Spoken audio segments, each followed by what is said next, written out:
So for a gaming dad who has a massive backlog of games, Yeah. like what is the ideal thing for him to sign on to? Oh, That God. is right. It is a space MMO expedition that's going to take 18 weeks. Woo! That's what you need.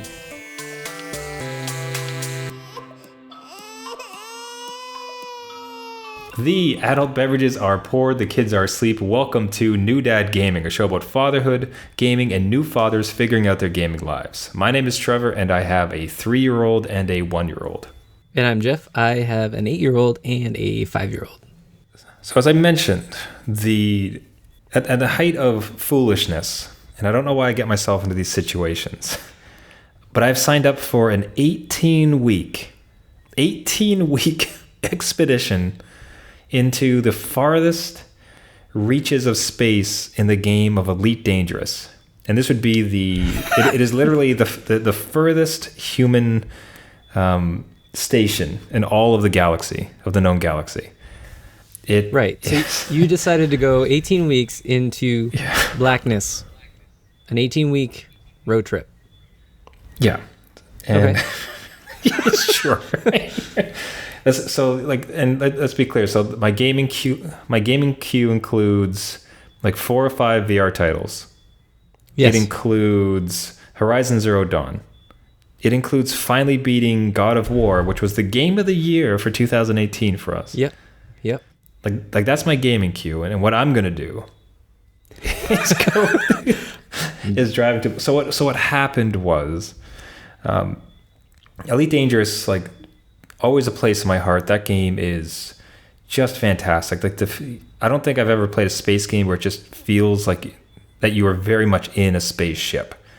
Okay. Like, one of the most minute details that is really important is where you have, when you're docking, like you're in Super Cruise, which is kind of like warp drive. You jump out of it, you're near a station. You have to go into your contact list. So you literally look to the left. Like a lot of console is like you have your eyesights and you're looking like up, down, and right. To control a lot of the features, you actually look to the left. And it brings up a console. If you want to control your modules, you look to the right. And that's why this game is so perfect for VR. I'm hoping they release it on PSVR, but I don't think they will. But anyways, you look over that way. And to get to the station, you have to request docking, right? Okay. So you have to follow procedure, eh? There's procedure, and that sounds mundane, but like somehow it just adds these layers, the procedures and like the mundane stuff of it. Like you have to enable modules, like, and you have to power manage. Like if you have too many things, like you have 6 phase beams, you can't have them all unless you have a power reactor, and you have to like turn some of them on or off. You have to, when you go up to a station, you want to dock it, you go over to the left, they're chirping in your ear like, oh, please follow procedure, request docking. Like you slide your spaceship through what's called like the mail slot. It says, okay, proceed to pad 16, and there's a bunch of pads, right? Except and you have to find yours and land. Right. So this thing, I've never experienced a game that was so. This is everything against the rules. The station lights up. Like you are going to get screwed, man. Like, Does it really? Oh, it's got defenses. Like you're gonna get like, you're going to get murdered for sure. So, anyway, but I always loved this game, and this is actually a pre-kid game for me, right? I think this game is like 5 years old or so. So this one came out just before my kids. Yeah. I've kept tabs on it though. It's one of the interesting things now with the internet and with all the access to information, where I can actually just watch the latest developments, like the latest news and everything. So I've always kept an eye on this game because I love it, right? And lo and behold, out comes this huge, massive event called Distant Worlds 2. So they did this last year, had something like 3,000 people go and do it. This year, there's 12,000 people that have signed up to do this, right? That's insane. So it's every 2 weeks is a new waypoint. Convoy. Yeah, gonna do this convoy out to the middle of space. So the first one, so it's going to, every 2 weeks they release a new waypoint. You have to get there by that time. If you make it early, there's community events, there's just fights, PvP, like whatever you want to do. It's just a bunch of like fun stuff to do, and then they'll announce the next one. They'll announce the next Waypoint, I think, on Sunday or Monday, have a big launch, and off they go. It's and something I'd been watching it, the development of it. I've been seeing all this news come through. Like, man, I miss Elite. That game is so awesome. This is so great. And they announced Distant Worlds 2, and it's like, you know what? Here we go. That sounds like a job for me. I got to sign up. That's what Trevor said. Yeah, and it's the experience is very ungame-like, which I'll get to in a second. But so the first thing is, I had to give up halfway to the first point and explode my ship so I could be regenerated, because it was I messed up the equipment, and there was no human spaceships whatsoever right nearby. So like the only way for me to kind of get out was to just explode myself and regenerate and restart. What a way to go out. But it was smart, because like initially it was going to take me 250 jumps to get to the location. So jumps between stars so you can get there. Oh my God, that's in insane. My new rig, it only takes 160. Oh, it's more efficient. Yeah, right. And then there's this, and I had this rigged up, so it's a fuel scoop. Like it was a great little setup. But the thing is, it's very, I don't want to call it mundane, because I really enjoy it, but it's certainly not hyper engaged. This is not an Overwatch match. Like you kind of can just have it on cruise control. So the place where I got into is I would have myself a beverage, a whiskey, Red Breast 12 currently, which is quite good. In game or outside of the game? Both. Yeah. I would put on a Netflix special. Okay. So the thing is, like, there's a lot of shows and movies that I want to watch, but I just don't, because when I get that precious dad time, I only ever want to kind of play games, right? But now, because of this, it's like, so I'm kind of cruising the ship, but I'm listening to like some comedy routines, some shows that I want to watch. I'm having a drink. Like, it's just this zen, calm, amazing like game experience. Like that is so cool and so unique to like so it's been amazing. So like it's been really great. I got to see if I'm gonna stick with it. I'd be curious to make it out that far. It'd be, I think, some fun. You said 18 weeks, right? And it's week, this would be the 2 weeks. 2 weeks, so 16 weeks to go. Well, yeah. See where you get to. Yeah. I have faith in you. Out. Thanks, buddy. I appreciate that. So I'm going to keep everyone abreast of it. I want to it'll be kind of like an ongoing process about like what happened this week. And like, as I mentioned, had to explode myself halfway through because it was going to take way too long. I got there. I tried to do some mining. I blew it like 4 or 5 times. Didn't work whatsoever. So yeah, we'll keep everyone abreast as this gaming dad takes his short bus across the galaxy.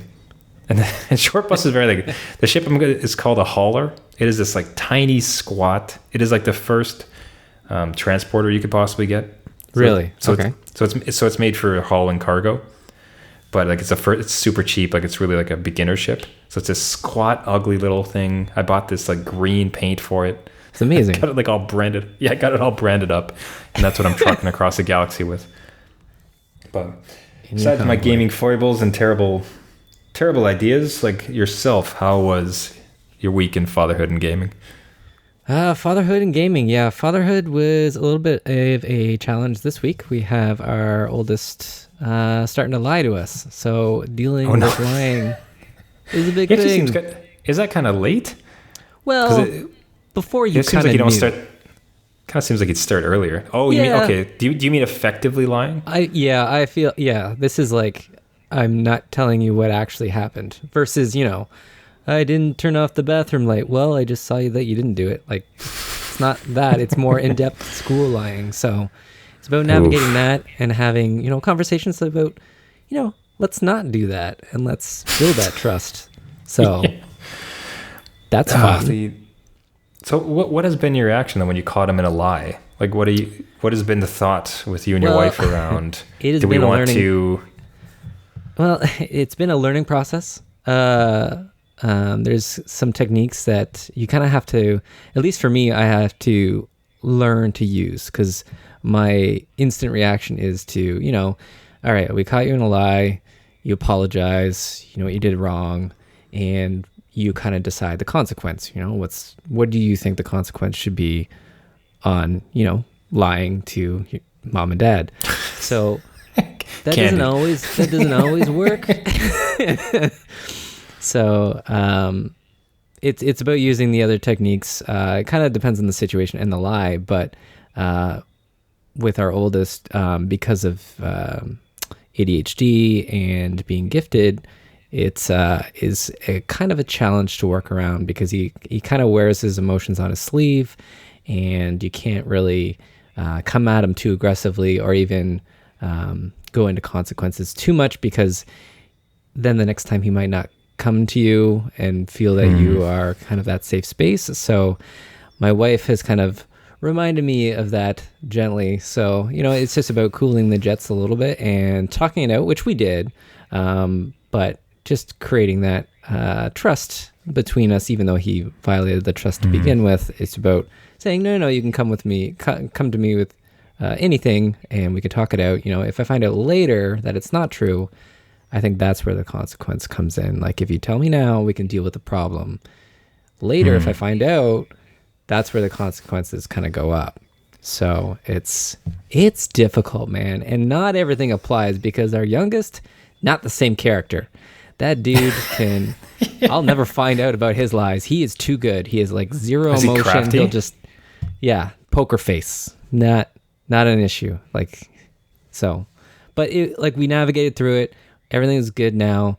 We'll wait until the next situation and see if the same technique works. But it is hard when you get into like true lies, like actual in-depth stories about something that you need to find out about. Yeah. So yes, I'm doing my best. Because it's just it's almost something you'll come to miss. Because I can think about my guys lying. Well, only the one, because the one's not really talking yet. So and it's like you're watching him, and like he drops something. And he's like, "Did you drop it?" No. Like I just saw you do it. It's like I saw you do it, man. He's just trying it on. Man, yeah. And that kind of strikes me hard. I'm just trying to think about looking at him and him saying, like, just actually withholding information from me and not being truthful. Yeah. That seems really... And I think there'd be a lot of fury, basically. Like, it'd be... You have to try to control your anger, because... Well, it's kind of... Yeah, you don't want to... Like, you don't want to yell or anything like that. You scare them off, whatever. But it's definitely like... I raised you since diapers. You should trust me. You trust me with changing your diapers. Come on, let's continue the trust. So don't violate that trust. Let's talk about it. Yeah. Why is this a thing? What would the line be? Listen, I've been dealing with your caca for a long time, bud. So I know what I know what it smells that like. Looks okay. like. Exactly. Yeah. Perfect. I like it. So try to pull that on me. Yeah. We'll wait until the next time that happens and see. I'll check back in, see if it's my oldest again or my youngest, and see how that plays out. But that was interesting fatherhood. In terms of gaming, though, we went way back in time to where I was a gamer and fired up the SNES Mini. So there it is. Nice. Having the kids gaming go dad in favorite. There. Yes. So we have Zelda Breath of the Wild on the Switch. Going back to Zelda Link to the Past and having my oldest try that out, it is hard. It is a hard game. He died a lot of times in the first castle. I'm like, dude, it only goes up from here. So get used to it. So he was having a great time with that. And my youngest was playing Mega Man X, which I have never beaten a Mega Man game in my life. And he was good at it. So he's my prodigy. I'm going to put all my energy into making him. I'll live vicariously through him beating Mega Man. Man, for sure. I have never beaten Mega Man. No, never once. No, like, I haven't either. I've only gotten the codes. You know how it ends? The whole game ends, and then you get the codes that pop up on the screen. I even show my kids that. I'm like, that's how we used to get back in the game. We didn't have save states. But God, like, it was just. It's the type of thing where it's like I can remember playing Mega Man. You maybe beat one boss. And then the next level is like you were just flying. You might. I don't think I even got to a second boss. Like that stuff was just so unforgiving. Like the amount of games I didn't beat growing up. It's another backlog to hit. So I never beat Mario, like never the original Mario NES, and that always bothered me. That feels like everyone should have beaten that one at some point. I remember it took me a long time to beat that one, like a long time. And I think actually my babysitter beat it, and I was a witness to it. So I don't think I technically You counted it? Yeah, I'm pretty sure I counted it because my memory pretty flawed from a kid. So I'm pretty sure I was just there, and I just chalked it up to me. Man, there's something about babysitters then, because I had one, and he had so mastered it that he was a savant or something. So he would turn the controller upside down and still beat it. Really? Yeah, it was. Whoa. He was a speedrunner before speedrunner. It was, watching him do it was just absurd. I couldn't believe it. That's pretty nuts. Yeah, I got to agree with the audience here as far as Link to the Past from Zelda. One of the greatest games. Yeah, like it just holds up so well. And I don't know if there's any current gamer that wouldn't agree with it. And then it really does.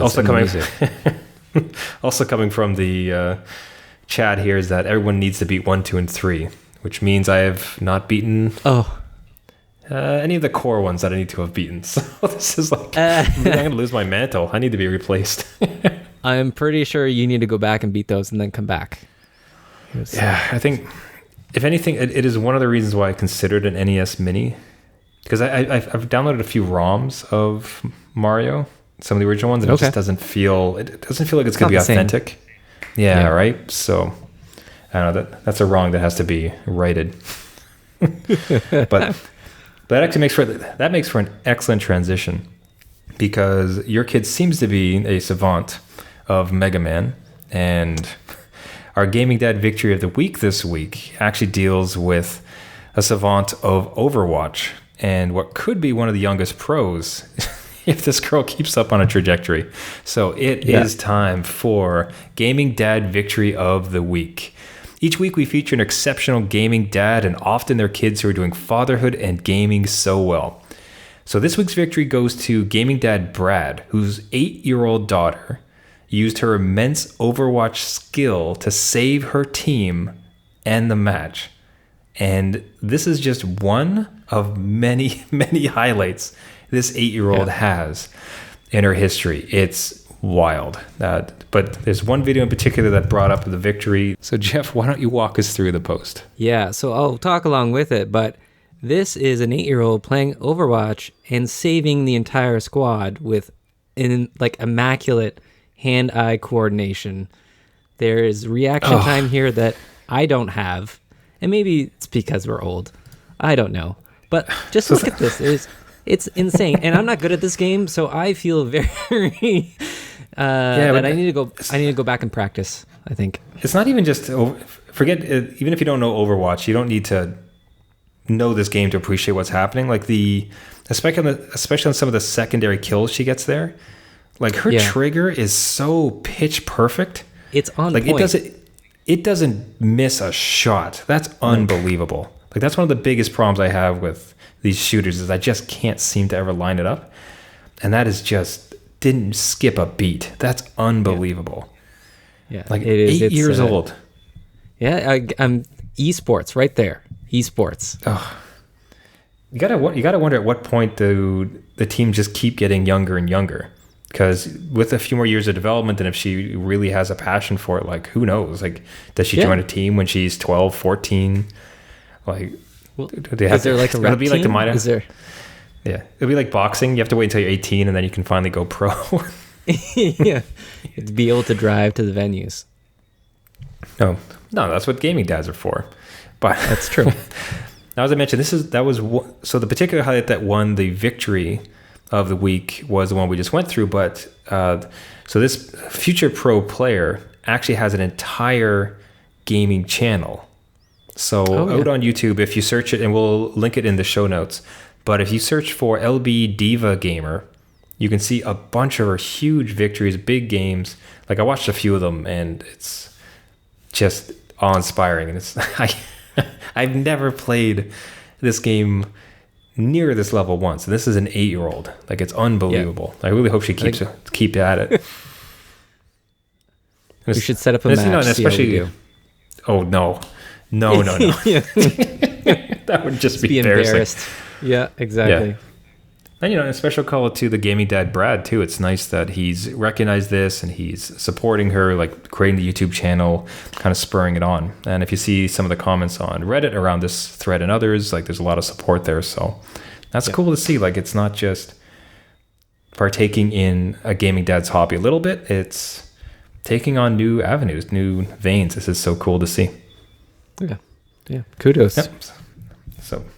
So for the team support of her team killing little girl, this week's Gaming Dad victory goes to Brad. Well deserved. If you have a story you'd like to feature for Gaming Dad Victory of the Week, send along to us on the Facebook group or to our website at New Dad Gaming. Now, so I don't know what type of experiences you had, but when I was younger playing hockey, we always had a father versus son, or just parents versus kids generally. So parents versus kids hockey game, at least once a year.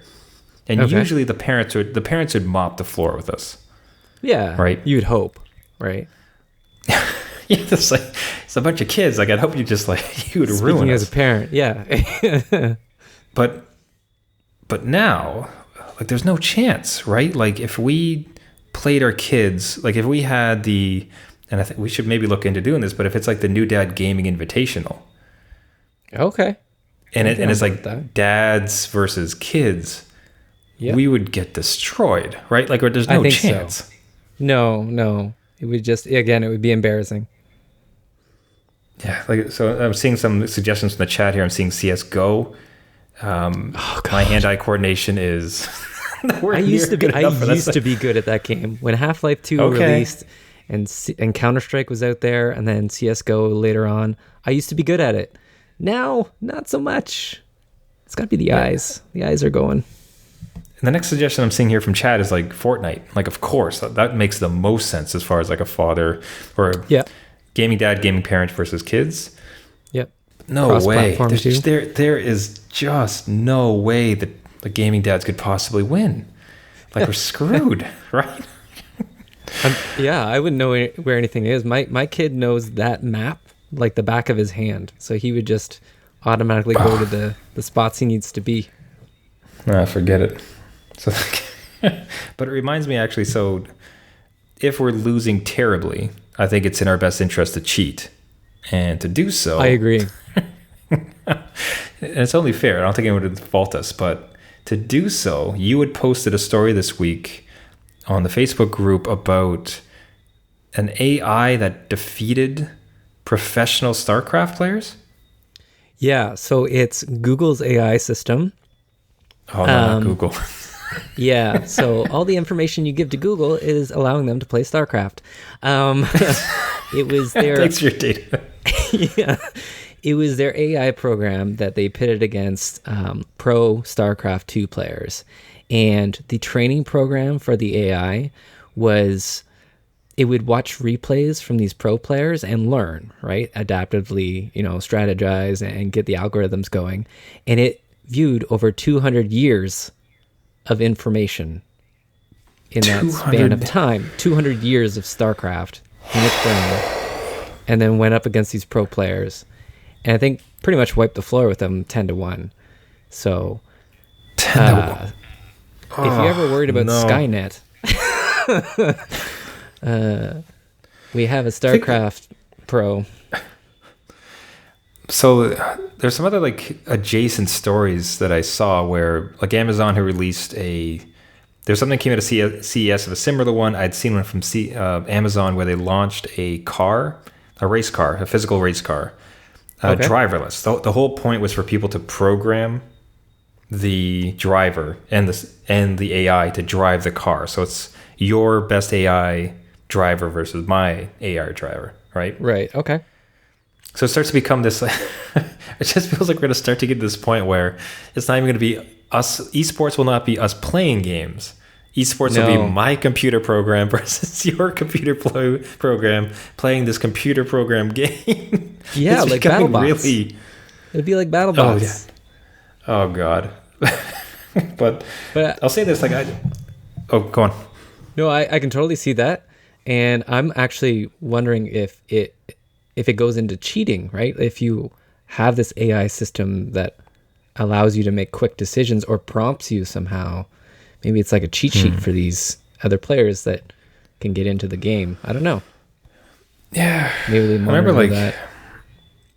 I know some like it's possible. I know that Hearthstone had some issues where there's like a daily grind you could do with Hearthstone where Okay. in any given day, if you played just a silly amount, you could make 300 coins, 100 coins, whatever it was. Okay. But it included, you had to have some victories in there too, so it can't just be dumb.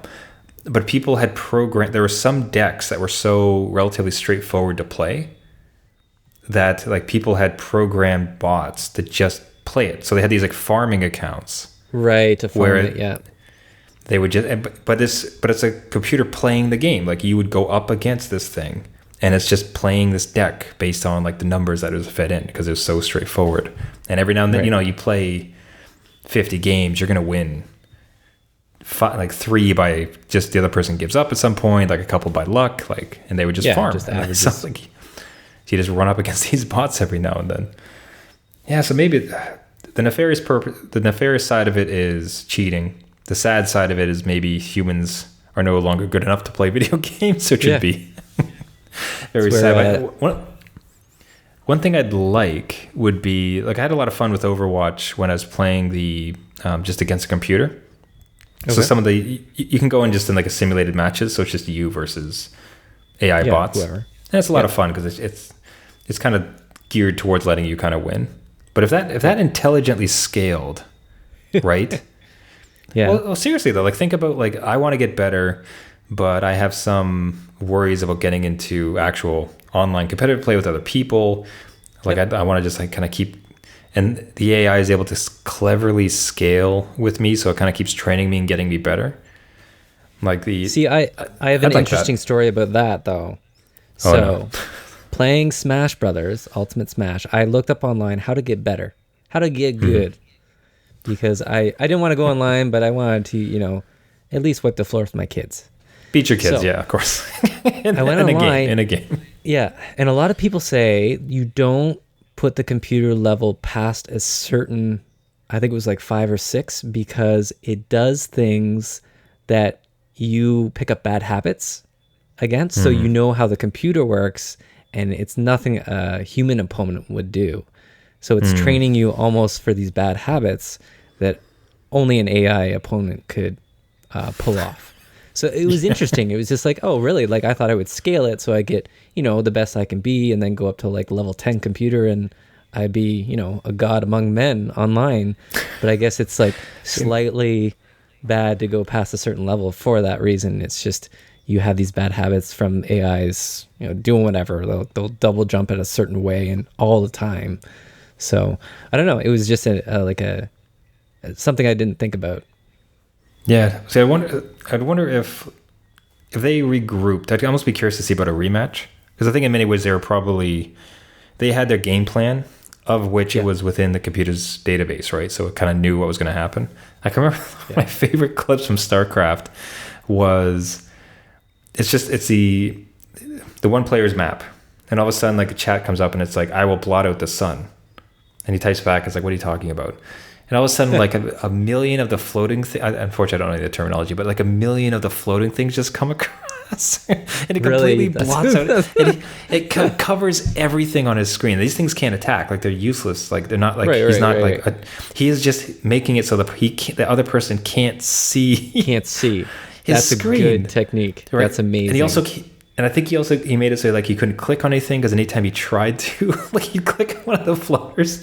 It's the most amazing scene. It is. Oh, geez. Actually, since we have the benefit of like live video, like I half want to find that. So Trevor, Google something. Google. I love the Google segments. If Google picks this up. Yeah. The good thing is that if you're watching live with us, we get to see this one. StarCraft blot out the sun. If you're listening at home, I suggest at some point, if you haven't seen this clip, find it, because it is just like, yeah, it's good technique. Okay. I want to get to a point where Google Home, I can say, hey Google, play StarCraft 2 and win a match for me. Win the next ladder match.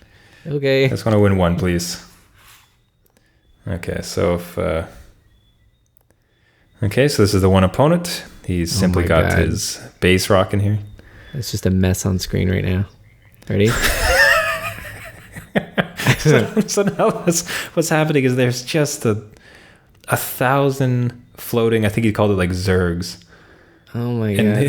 Those are all like, the like almost like their houses, their unit things. And they're just and I don't think they do anything, but he is just, they don't. he's not looking to attack him. He is just blocking. They just hang out. That's there is a thousand things on screen. The opponent can't see anything. Imagine just torpedoing just the net code on the other person's end. Like they don't have the internet to support it, so they eventually just get kicked. Yeah, because there's just so much happening. Zergs, I think they're called Zergs. But anyway, so it's just like you're curious about creativity and unorthodox gameplay that couldn't really be foreseen. And maybe I'm being too hopeful because that's the movie version where the computers defeat humans, but then the one guy comes in and he comes up with a new dance and like he screws up the computer. Maybe that's too hopeful. That's right. Oh, love it though. Anyways, everyone, like I said, Zerg, blood, StarCraft, blot out the sun. Blot out the sun. It's worthwhile seeing. Yeah. But I don't know. Yeah, it's. I'd be curious. So between like 8-year-olds going pro and defeating anybody over 20, between computers beating us, like it's kind of a wild west for us dads out there who still want to play a game. Yeah. We got to carve out our space. It's got to be over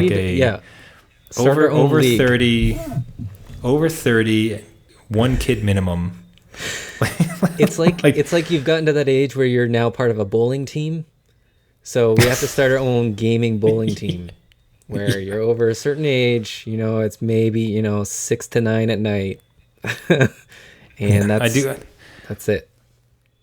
I tell you this, like a gaming dad versus gaming dad's kids tournament would be hilarious. I think it's got to be Fortnite, because what else would you possibly do? But I don't. To any of the dads listening, if you're interested in that, try to drop us a line. That would be a riot. It'd be humbling. It would be an experience. It'd be sad. It would be. Yeah. Have nightmares about it. We're being asked from the chat if we're comparing young children to computers when it comes to gaming. I think children are the only hope to beat computers. Us gaming dads, we're too far over the hill. We're not going to beat them, but the kids just may. Next gen. Please take over. What's the famous movie where the kid commands a Starfleet? It's a very famous sci-fi movie. See, I thought you were going way back. I thought you were going way back to The Wizard with Mario 3. Ender's Game, right? Like the Ender's Game, adults can't control the ship, so they had to bring the kids up. So that's our gaming future, folks. That's where we're headed. It's there, right there. Save us, kids. Save us all. Ender's. Yeah, we got confirmation from the chat. It is Ender's Game. Oh, okay, all right. So good. But everybody, I think that will wrap it up for us for this week. Thank you so much for listening. I gotta get my ending spiel here. One moment there. So thank you so much for listening. This has been New Dad Gaming. If you'd like to reach out to us with a question, a game tip, a dad story, or a Gaming Dad victory submission, you can go to our website at newdadgaming.com. You can find us on Twitter or join us on the Facebook group. As well, we'll be doing these new podcast recordings live during the week, and we'll try to send up a schedule as much as we can. Clearly, you want to see our faces. Of course. Don't worry, Jeff will be shaved next time. Yeah, that's if you'd like to subscribe to the podcast, you can find us on Spotify, iTunes, Google Play, Stitcher, and any of the other podcasting services. If you like the show, we would really appreciate a like, a review, or a share, as we're trying to reach out to as many gaming dads as we can. Until next time, my name is Trevor, and I have a 3-year-old and a 1-year-old. And I'm Jeff. I have an 8-year-old and a 5-year-old. Get training, buddy. This tournament is going to be rough. Right. It's going to be a slaughter. It's all-nighter, trying to pull up the skills. All right, we'll see you next week. See you later.